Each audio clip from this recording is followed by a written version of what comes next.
நேத்து நைட் டின்னருக்கு chicken fried rice வந்து சிம்பிளா வந்து ரெடி பண்ணியிருந்தேன். ஒரு 20 நிமிஷம் பாஸ்மதி ரைஸ் வந்து ஊற வச்சுட்டு ரைஸ் வந்து வேக போட்டாச்சு. காலையில வந்து பிரியாணிக்கு வந்துட்டு சிக்கன் வந்து வாங்கிட்டு வந்திருந்தாங்க.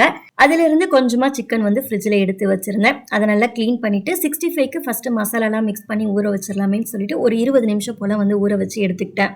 ரைஸ் ஒரு 3/4 பதம் வெந்ததுக்கு அப்புறமா வந்துட்டு தண்ணியெல்லாம் வடிச்சிட்டு ஆற வச்சாச்சு. அதுக்கப்புறமா வந்து 65 வந்து நல்லா ஊறினதுக்கு அப்புறமா எண்ணெயில போட்டு பொரிச்சு எடுத்துட்டு சின்ன சின்ன பீஸா வந்து கட் பண்ணி எடுத்து வச்சுக்கிட்டேன். வீட்ல வெஜிடபிள்ஸ் எதுவும் இல்ல அப்படிங்கறதால கொஞ்சமா எண்ணெயில முட்டைக்கோஸ் வெங்காயம் சேர்த்து நல்லா வதக்கிட்டு கூடவே கொஞ்சமா வந்து கெச்சப்பும் 1/2 டீஸ்பூன் மிளகாய் தூளும் சேர்த்து நல்லா மிக்ஸ் பண்ணிக்கிட்டேன். அதுக்கப்புறமா நம்ம வேக வச்சிருந்த ரைஸ் கூடவே வந்து 3 எக் வந்து ஸ்கிராம்பிள் பண்ணி எடுத்து வச்சிருந்தேன். அதையும் சேர்த்துட்டு கட் பண்ணி வச்சிருக்க சிக்கன் எல்லாம் சேர்த்து மிக்ஸ் பண்ணிட்டு கடைசியா கொஞ்சமா வந்து சோயா சாஸ் கூடவே கொஞ்சமா பெப்பரும் ஆட் பண்ணி மிக்ஸ் பண்ணி எடுத்தோம் அப்படின்னா ஃப்ரைட் ரைஸ் வந்து ரெடி.